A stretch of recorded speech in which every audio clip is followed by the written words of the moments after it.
Hey there, it's CJ Willie, and I'm back with episode number 5 in Let's Talk About 1984 Donruss. If you haven't watched episodes 1 through 4, you can check them out by clicking on the links in the description below.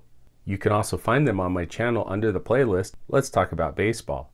In today's episode, I pick up from where I left off in episode 4 by covering the next 50 cards in the set numbered 161 to 210. Included in today's spotlight are 3 Hall of Famers and 4 superstars who deserve a closer look from the Veterans Committee for Hall of Fame consideration. Starting off today's episode is number 161, Mike Madden. He had a decent year in 1983, finishing with a 9-5 record and a 3.14 ERA. However, injuries bounced him out of baseball in 1986. Luis De Leon. Willie Hernandez. He experienced a 3-year run as an all-star closer with the Tigers in 1984 through 1986. He won both the Cy Young and the Most Valuable Player awards while leading the Tigers to the 1984 World Championship. Frank Pastore. Rick Camp. As a pitcher, he is remembered more for a batting achievement. In 1985, he belted a game-tying home run in the bottom of the 18th inning in a slugfest against the New York Mets. The Braves would later lose the game as Camp struck out to kill a rally in the 19th inning. Lee Mazzilli. Maz was named to his lone All-Star squad as a member of the New York Mets in 1979. Scott Thompson.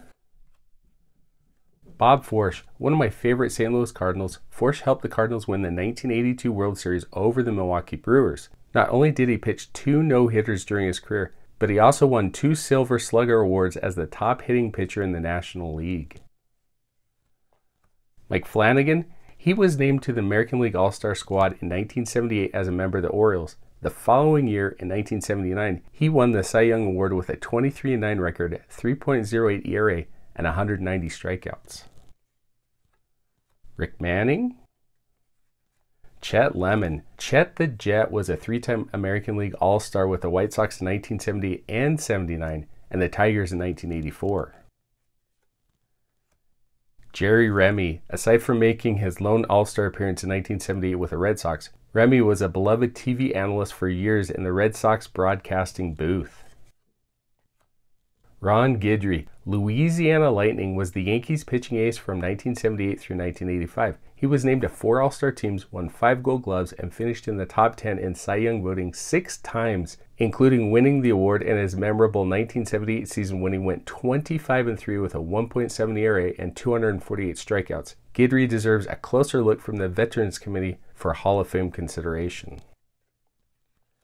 Pedro Guerrero. He was a 5-time National League All-Star with the Dodgers and Cardinals. He also finished in the top 5 in MVP voting 4 times.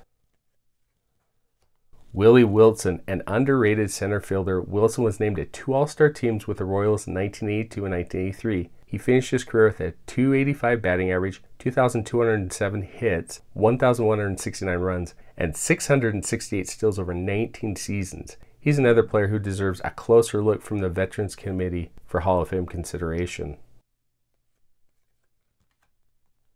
Carney Lansford. He won the 1982 American League batting crown with a .336 average. He was named to his only All-Star team in 1980 as a member of the A's. His brother Joe was an infielder with the Padres in the early 1980s. Al Oliver. Scoop is the 3rd player in this episode that the Veterans Committee should consider for the Hall of Fame. He finished his career with a .303 batting average, 2,743 hits, 1,326 runs batted in, and he never struck out more than 73 times in a season. He made 7 All-Star teams, won 3 Silver Slugger awards, and finished in the top 15 in MVP voting 6 times.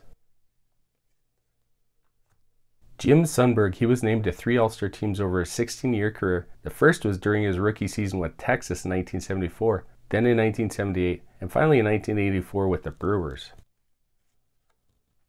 Bobby Grich, the 4th and final player in this episode who might require a closer look from the Veterans Committee for Hall of Fame inclusion. Grich was a 5-time All-Star and 4-time Gold Glove winner at second base. He had a little pop in his bat, finishing his career with 244 home runs and 864 runs batted in. Richard Dotson. Joaquin Andujar, self-crowned one tough Dominican, Andujar was named to 4 All-Star teams with the Astros and Cardinals. He won 20 games back-to-back with the Cardinals in 1984 and 1985. Jose Cruz, Cheo, was a two-time All-Star with the Astros. His brothers Hector and Tommy were Major League outfielders, while his son Jose Jr. was an outfielder during the 1990s and 2000s. Mike Schmidt. Schmitty was known as the Chuck Norris of baseball. Inducted into the Hall of Fame in 1995, he finished his career with 584 home runs, 1,595 runs batted in, and 2,234 hits. He was named to 12 All-Star teams, won 10 Gold Gloves, and took home the MVP crown 3 times, including back-to-back awards in 1980 and 1981. Gary Redus. Gary Templeton, as a switch hitter, jump steady, recorded 100 hits from each side of the plate in 1979. He was named to 3 All-Star teams over a 16-year career with the Cardinals and Padres. Tony Pena, he was named to 5 All-Star squads with the Pirates and Cardinals. Known as a defensive stalwart, he won 4 Gold Gloves. His brother Ramon was a pitcher with the Tigers. His sons, Francisco and Tony Jr., were Major League ball players as well. Greg Minton, nicknamed Moonman by his teammates, he was named to the 1982 National League All-Star team as a member of the Giants. Phil Niekro. Nuxie was voted into the Hall of Fame in 1997. Over his 24-year career, he won 318 games with a 3.35 ERA and 3,342 strikeouts. He was named to 5 All-Star teams, won 5 Gold Gloves, and finished in the top 10 in Cy Young voting 5 times. Ferguson Jenkins. Fergie was voted into the Hall of Fame in 1991. He finished his 19-year career with 284 wins, 3.34 ERA, and 3,192 strikeouts. He was named to 3 All-Star squads and finished in the top 10 in Cy Young voting 6 times while winning the award in 1971 with the Cubs. Mookie Wilson. Jim Beattie. Gary Ward, he was named to 2 All-Star teams in 1983 with the Twins and in 1985 with the Rangers. His son Darryl was a Major League ball player during the 2000s. Jesse Barfield came in 1986 with the Blue Jays when he led the American League with 40 home runs. His son Josh was an infielder with the Padres and Indians. Pete Filson. Roy Lee Jackson, a middle innings reliever during his career, Jackson is better known as an exceptional singer and has performed the Star Spangled Banner before numerous sporting events. Rick Sweet, that is a pretty good walrus mustache, especially for a journeyman catcher. Jesse Orosco, he is the Major League leader in games pitched with 1,252. He was a 2-time All-Star as the closer with the Mets in 1983 and 1984. Steve Lake. Ken Daly, although pictured with the Braves, Daly became one of my favorite Cardinals during his 7 seasons with them because he was born in the small town of Jerome, Idaho. Manny Sarmiento. Mark Davis, he was named to back-to-back All-Star squads in 1988 and 1989 as a closer with the Padres. He won the 1989 Cy Young Award by leading the league in saves and games finished while compiling a 1.85 ERA. Tim Flannery. Bill Scherer.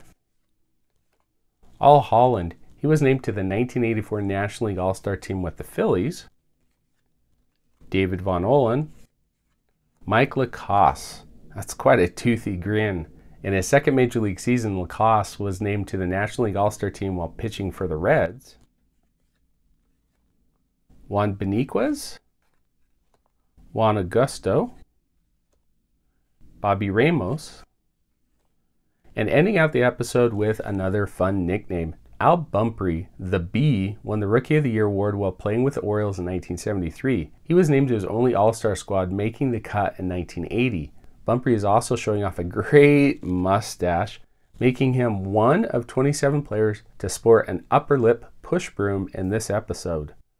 And that will close out episode number 5. Tune in next time for episode number 6 when I'll talk about 3 more potential Hall of Famers looking for Veterans Committee consideration, plus arguably the greatest rookie card in this set. Anyway, I hope you enjoyed the video. If you did enjoy it, please click on that thumbs up button and share this episode with your friends. Make sure to subscribe and update the notification icon to catch episode number 6 of Let's Talk About 1984 Donruss.